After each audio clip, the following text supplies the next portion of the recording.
कैसे हैं मेरे दोस्तों। एक बार फिर निफ्टी जो है अपने दोराहे के ऊपर आकर खड़ी हो गई है और ये समझ में नहीं आ रहा कि अब यहाँ से आगे का रास्ता क्या होगा। देखिए, कूटनीतिक तौर पर हम लोग फेल हुए हैं और ये फेलियर हम लोग को पहले स्वीकार करना पड़ेगा। हम लोग लगातार काफ़ी वक्त से अमेरिकन खेमे के अंदर थे, हम लोग क्वाड के मेंबर थे, हम लोग अमेरिका सपोर्ट कर रहे थे। उस तरीके की राजनीति इस्लामोफोबिक हम लोग यहाँ पर फैला रहे थे और बड़े मज़े से हमारी ज़िंदगी चल रही थी। और अमेरिका ने हमसे कमिट किया था कि वो हमको यहाँ पर एक एशिया के अंदर चाइना की तरह डेवलपमेंट देगा, बहुत सारे कल कारखाने फैक्ट्रियाँ यहाँ पर खुलेंगी और बहुत उन्नति आएगी। इस चक्कर के अंदर में हमने अमेरिका का साथ निभाने के चक्कर में बहुत सारे अपने जो मित्र राष्ट्र हैं, जो पड़ोसी राष्ट्र हैं, उनके साथ में काफ़ी कोई खुशगवार रिश्ते नहीं रखे। चाइना के साथ तो हमने टिकटॉक और पता नहीं कितने तरीके की उसकी ऐप भी बैन कर दी थी। अब क्योंकि अमेरिका ने हमको डिच कर दिया और इस कंडीशन के अंदर में हम लोग अगर अब चाइना या रशिया की तरफ रुख भी करते हैं तो वो भरोसा और वो फेथ तो तोड़े से फिर ना जुड़े गांठ लग जाए वाला मामला हो चुका है वहाँ पर। अगर हम लोग बनाने की कोशिश भी करेंगे तो बहुत मुश्किल है कि चाइना के ऊपर में हम लोग उस तरीके से भरोसा कर सकें कि चाइना जो है हम लोगों को सपोर्ट करेगा। दूसरा ये है कि ट्रम्प साहब ने मतलब 2-3 काम एक साथ किए हैं और ये तो बहुत बड़ी कूटनीतिक विफलता मैं उसे मानता हूँ। इंडिया के ऊपर में 50% टैरिफ लगाया, अतिरिक्त टैरिफ लगाया रशिया से क्रूड ख़रीदने के लिए, जबकि रशिया से क्रूड तो यूरोप भी ख़रीदता है, चाइना भी ख़रीदता है। उन्होंने उस पर अतिरिक्त पेनल्टी जुर्माना नहीं लगाया। तो ये तो ऐसा लगता है जैसे इंडिया को दंड देने की कोई उन्होंने कोशिश की। सिर्फ एक तरफा दंड नहीं, उन्होंने पाकिस्तान के ऊपर में 19% टैरिफ लगाया, आसिम मुनीर को वहाँ पर बुलाया और उनको स्पेशल भोज दिया। अब हम लोग जापान यात्रा करेंगे, उसके बाद हम लोग चाइना की यात्रा करेंगे। अब चाइना और जापान का जो सीन है, अब पता नहीं ये भी कूटनीतिक कितनी सफल होगी कि नहीं होगी। चाइना जो है सेलिब्रेशन कर रहा है 26-27 गेस्ट को बुला के, जो उसने जापानी आर्मी की कुटाई की थी उसका शौर्य दिवस मना के उसका सेलिब्रेशन कर रहा है और दुनिया भर के लोग बुला रहे हैं। हम पहले जापान जा रहे हैं, जापान को भी मालूम है कि हम लोग उसके बाद चाइना जा रहे हैं और चाइना को भी मालूम है कि हम लोग पहले जापान जाके आए। अब क्या कूटनीतिक सफलता मिलती है क्या नहीं मिलती है, क्योंकि जहाँ पर हम थे वहाँ पर हमारी नाव में सुराख हो गया, तो इसलिए बहुत असमंजस की स्थिति है। लेकिन मेरा फिर भी ये मानना है और 100% मानना है कि निफ्टी यहाँ से ऑल टाइम हाई तोड़े। हाँ तोड़े। देखिए, स्टॉक मार्केट के अंदर में जो मेरा नियम है वो ये कहता है कि शेयर बाज़ार जो है वो गिरता और भागता है, इस नियम के ऊपर में काम करता है। ये सब जितनी भी जियोपॉलिटिकल घटनाएं होती हैं या जो कुछ भी ये घट रहा होता है, इसका इम्पैक्ट जो है दूरगामी होता है, प्रेजेंट के अंदर नहीं होता।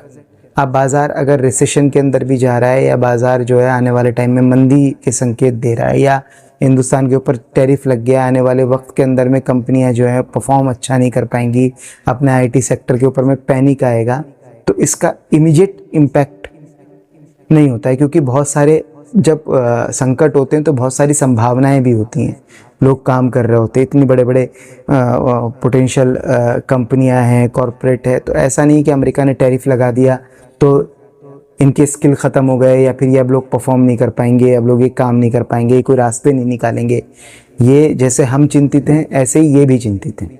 तो ये बात तय है कि बाज़ार इससे भी बड़ी टक्कर भी अगर कोई आ जाए तो भी बाज़ार वहाँ से संभलता है और फिर उसके बाद अपनी यात्रा पर चलता है, जो कि हमेशा लॉन्ग टर्म ऊपर है। इस बीच में उन लोगों का यकीनन नुकसान होता है, उन लोगों का बहुत ज़्यादा नुकसान होता है जो ऑप्शन के अंदर में ट्रेड करते हैं और कॉल पुट बाय करते हैं। इस टाइम पर DI ने ठान रखा है वो बाज़ार को गिरने नहीं दे रहे और FI ने ठान रखा है वो बाज़ार को भागने नहीं दे रहे। तो दोनों कंडीशन के अंदर में जो है बाज़ार समतल हो गया है। ऑप्शन सेलर को इसके अंदर में यकीनन फ़ायदा हो रहा होगा, लेकिन ऑप्शन बायर को इसके अंदर में कोई फ़ायदा भी नहीं हो रहा होगा। दूसरा, जिन लोगों ने स्टॉक के अंदर में छोटी पोजीशन ली थी, तो मेरे ख्याल से 500 में से 400 के करीब स्टॉक तो ऐसे हैं जो रेंज बाउंड हो गए हैं, मतलब वो उस लेवल पर नहीं पहुंच पा रहे हैं जहां से वो गिरे थे बाज़ार के करेक्शन के टाइम पे, और वहां से वो वापस नहीं आ पा रहे हैं। वो थोड़ा परफॉर्म करते हैं, फिर थोड़ा गिर जाते हैं, फिर थोड़ा परफॉर्म करते हैं, फिर थोड़ा गिर जाते हैं। इस तरीके से कहानी चल रही है। तो यानी कि जो इन्वेस्टर है, जो बाज़ार के अंदर में थोड़ा प्लान कर चुका है अब, और काफ़ी पुराना हो चुका है, थोड़ा पुराना हो चुका है, और वही समझता है कि रातों रात करोड़पति नहीं, लेकिन अगर हम लोग सिस्टमेटिक काम करें तो हम लोग अच्छे पैसे बाज़ार से खींच सकते हैं। वो भी इस टाइम पर फंस गया है क्योंकि उसके स्टॉक उस तरीके से परफॉर्म नहीं कर रहे हैं और वो लॉस में जा रहा है।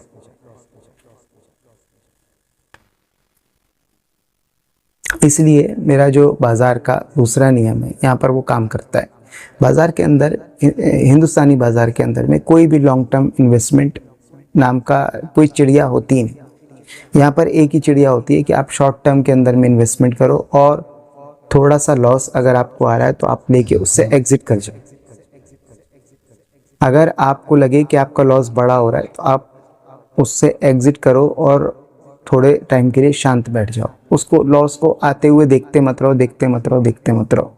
वो लॉस आपको कहीं लेके जाएगा नहीं, वो आपको जो है फंसा देगा, आपका पैसा चौक कर देगा। और ये अगर आप अच्छी फंडामेंटल कंपनी के साथ में फंसे हुए हो तो आप फंसे रहो। बाज़ार का लॉन्ग टर्म मूवमेंट ऊपर की तरफ रहता है। कई बार बाज़ार 2 महीना, 4 महीना, 6 महीना जो है स्टक हो जाता है। वो अपने आप को निकालना जानता है, हर कंडीशन से निकालना जानता है। क्योंकि देखिए, हमारा थोड़ा पैसा लगा होता है, लेकिन जो इसके अंदर में जो कंपनियां हैं, जो कॉरपोरेट है, इनके लाखों करोड़ रुपए, पूरे बिजनेस, पूरे सेटअप इनके इन्वॉल्व है। तो ये रास्ते बना रही होंगी, रास्ते निकाल रही होंगी। हम लोग दूरगामी जो नेगेटिव प्रभाव आज देख रहे हैं, हो सकता है दूरगामी कोई पॉजिटिव प्रभाव आने वाला हो। ये बाज़ार का नेचर है कि बाज़ार के अंदर में पैनिक आता है, पैनिक में सेलिंग आती है, सेलिंग प्रेशर बनता है, बाज़ार करेक्शन लेता है, उसके बाद में बाज़ार के अंदर पॉजिटिविटी आती है, बाज़ार के अंदर मोमेंटम बनता है, बाज़ार जो है पॉजिटिविटी की तरफ भागता है, ऊपर की तरफ जाता है। और बाज़ार जो है ट्रिगर करता है अच्छे न्यूज़ को और ख़राब, मतलब अच्छी कंडीशंस को और ख़राब कंडीशन को। और कई बार बिना कंडीशन के भी बाज़ार ट्रिगर करता है। बाज़ार लगातार भागता नहीं रहता और बाज़ार लगातार गिरता नहीं रहता। इस वक्त जो चीज़ें हैं वो एकदम साफ़ हैं। इंडियन इकोनॉमी आज की तारीख तक बहुत स्ट्रॉन्ग है। हमारे पास फॉरेन रिज़र्व है, हमारे पास सब कुछ बहुत बेहतर है। हमारे साथ जो टशन हुई है वो अमेरिका से हमने पंगा ले लिया है, और हमारे ऊपर जैसे 255 लाख करोड़ रुपए का हम लोगों ने IMF वगैरह ये सब संस्थाओं से, अमेरिकी मदद से, जब वो हमें दूसरा चाइना बना रहा था तो हमने कर्जा भी उठा रखा है। तो यकीनन ये पैनिक बढ़ा है। हम लोगों को अमेरिका के साथ ही टाइप को अपने मजबूत करना पड़ेगा और वही दिशा में देखनी पड़ेगी। देखिए, घर बदलने से कुछ हाथ में आने वाला है नहीं। और देखिए, जब आप लूटे पिटे कहीं पर जाते हैं ना, तो अपने आंसू लेके जाते हैं, अपना दुख दर्द लेके जाते हैं, तो फिर वो आपका सामने वाला जो है शोषण करने लगता है ना। तो अगर इस कंडीशन के अंदर में, जहां हमको क्या बोलना चाहिए कि नहीं बोलना चाहिए, हमारे पिछवाड़े पे लात पड़ी है, उस कंडीशन के अंदर में अगर हम लोग नए पार्टनर और नए स्ट्रेटजी के ऊपर में काम करेंगे तो वो वर्कआउट नहीं होगी, वो काम नहीं करेगी, हमारा शोषण होगा और हमें वो बल्कि नुकसान दे जाएगा। इससे बढ़िया ये है कि हम लोगों के जो पुराने टाई अप थे और जो पुराने सेटअप थे, उसी को हम लोग रिवाइव करने की कोशिश करें, और जो भी दिक्कत परेशानी जहाँ पर भी आ रही है उसको ही हम सुधारने की कोशिश करें। तो बाज़ार जल्दी संभलने की उम्मीद है, तो जल्दी बाज़ार जो है अपने रंग में आ जाएगा। और जहाँ तक मेरा ये मानना है कि बाज़ार ये सब करने में सितंबर का महीना सिर्फ लगाएगा।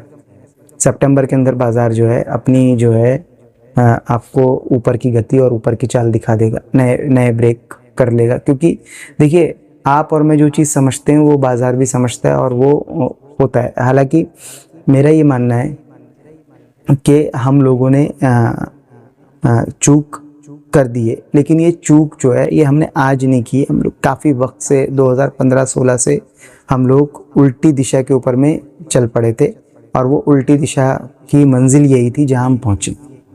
ठीक है, तो अब मेरे पास एक स्ट्रेटेजी ये भी है कि मैं एग्जैक्ट मतलब ये भी बता सकता हूँ कि ऐसी कौन सी कंडीशन हम लोग पैदा करें जिससे जो है रातों रात पूरी हिंदुस्तान की दुनिया ही बदल जाए। क्योंकि देखिए, मैं तो चौथी फेल आदमी हूँ, मैं कुछ भी बोल सकता हूँ, आपको पता ही है। लेकिन मैं आपको ये भरोसा दिला रहा हूँ कि यहाँ से स्टॉक मार्केट जो है बेहतरीन परफॉर्मेंस करने के लिए अपने आप को तैयार कर रही है, बूस्ट कर रही है। अगर आप लोग नीचे के भाव पर फंसे हुए हैं तो देखिए, अब आप फंस चुके हैं और अब आप पैनिक मत लीजिए, ये बाज़ार जो है परफॉर्म करेगा। मैंने पहले भी एक वीडियो बनाया था जिसके अंदर लोग जो है पैनिक कर रहे थे और मुझसे बात कर रहे थे लगातार। मुझे क्या होता है, कॉल्स के ऊपर में लोग लगातार पूछने लगते हैं कि क्या होगा यार, हमारा इन्वेस्टमेंट है, हम क्या करें क्या नहीं करें।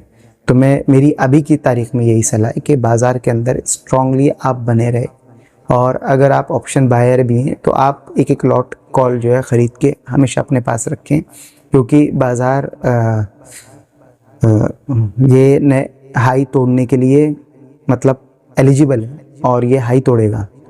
इस कंडीशन के अंदर में यकीनन कुछ टाइम के लिए आपको लॉस आएगा, आ सकता है, और हम लोगों की स्ट्रेटजी जो है पूरी तरीके से फेल हुई है, वो सब ठीक है। लेकिन अभी भी बाज़ार जो है बुल के हाथ में है, और अभी तक कोई ऐसा पैनिक विजिबल खड़ा नहीं हुआ है जिसकी वजह से हम लोग ये कहें कि बाज़ार यहाँ से जो है बहुत भारी करेक्शन ले जाएगा। ठीक है, अभी मोदी सरकार स्ट्रांग है, खड़ी हुई है, अपने जगह पर है, और जियोपॉलिटिक्स अभी अमेरिका से डिस्कशन ऑनगोइंग है, चल रही है, बंद नहीं हुई है। तीसरा, हम लोगों का जो फॉरेन रिज़र्व है वो अभी स्ट्रांग है, बना हुआ है। चौथा, जो हम लोगों के कॉरपोरेट के रिज़ल्ट्स हैं वो इतने ख़राब नहीं आ रहे हैं कि लगे कि कंपनियां परफॉर्म नहीं कर रही हैं या कोई मंदी का संकेत दे रही हैं, वो नहीं हुआ है, ऐसा कुछ नहीं हुआ है। तो इसका मतलब बाज़ार जो है वो इसी वजह से DI का जो भरोसा है वो लगातार ख़रीदी कर रहे हैं, और DI का ये भरोसा ये भी बता रहा है कि गवर्नमेंट कुछ इनसाइड कुछ मेजरमेंट ले रही है जो शायद FII को अंदाज़ा नहीं होगा, इंटरनल मैटर है। तो वो चीज़ है, तो उनको बाहर का मालूम है तो वो बाहर के हिसाब से रिएक्ट कर रहे हैं, लेकिन हमारे लोगों को शायद यहाँ का कुछ अंदाज़ा है तो वो यहाँ के हिसाब से रिएक्ट कर रहे हैं। हाँ, ये बात सही है कि ये एक टफ और पैनिक कंडीशन है। अगर आप प्रॉफिट में तो एक बार बुक करके उससे शांत होकर 1-2 महीना बैठ जाएं, और अगर आप नीचे फंसे हुए हैं तो आप घबराइए, आप उसके अंदर में टिके रहिए। बाज़ार उसको मुनाफा देता है जो बाज़ार के पैनिक को झेल कर और तप कर सोने की तरह बाहर निकलता है। बाज़ार उसको कभी भी मुनाफा नहीं देता जो जल्दी जल्दी घबरा जाता है और जल्दी जल्दी अपना हौसला तोड़ देता है। हौसला बना के रखिए। अगर आप ऑप्शन बायर हैं और कॉल साइट पे रहते हैं तो आप एक एक लॉट कॉल ख़रीद के रखिए। अगर आप जो है ऑप्शन सेलर हैं तो आपकी तो चांदी कटी रही है, और अगर आप पुट बायर हैं तो यकीनन आप इंट्राडे कीजिए, आपको मौका मिल रहा है। रोज़ाना एक रेजिस्टेंस है, वहाँ से बाज़ार जो है लगातार गिर रहा है और आपको अच्छे लेवल पे इस टाइम पे ट्रेड करने का मौका मिल रहा है। अगर आप शॉर्टर हैं तो आपके तो मज़े कट रहे हैं। कोई भी IT कंपनी या कोई भी कंपनी अपने हाई को ब्रेक नहीं कर पा रही है, अपने रेजिस्टेंस को तोड़ नहीं पा रही है, तो जहाँ पर भी रेजिस्टेंस के ऊपर में दिखे वहाँ से आप शॉर्ट मारिए, इंट्राडे कीजिए। अगर आप इन्वेस्टर हैं और शॉर्ट और लॉन्ग टर्म इन्वेस्टर हैं, उनका तो भगवान ही मालिक है, लेकिन अगर आप शॉर्ट टर्म इन्वेस्टर हैं तो आप जो है बाज़ार में इस टाइम पे अच्छी अच्छी कंपनियां देख के उसके अंदर में एंट्री लीजिए, घुस जाइए। मौका बाज़ार बार बार देता रहता है, ऐसा नहीं कि आप भी नहीं घुसेंगे तो कोई बात नहीं। आप मेरी इस वीडियो को ऑब्जर्वेशन के तौर पे रख लीजिए। आप देखिएगा 6 महीने बाद अगर आप घुसे होते तो आपको बेनिफिट आता कि नहीं आता, 3 महीने, 2 महीने, 1 महीने के अंदर आपको बेनिफिट आता कि नहीं आता। अच्छे फंडामेंटल की कंपनियों के अंदर घुसिए। बढ़िया बढ़िया स्टॉक जो है करेक्ट हुए हैं यहाँ पर। मैं तो चौथी फेल आदमी हूँ, सेबी रजिस्टर्ड नहीं हूँ, और ना कोई फाइनेंशियल एडवाइज़र हूँ, ना टिप एडवाइज़र हूँ। मैं बस ये कह रहा हूँ आपसे, बाज़ार में कोई भी कंडीशन हो, अगर आप सच्चे ट्रेडर हो तो आपको घबराना नहीं मेरे भाई, घबराना नहीं है।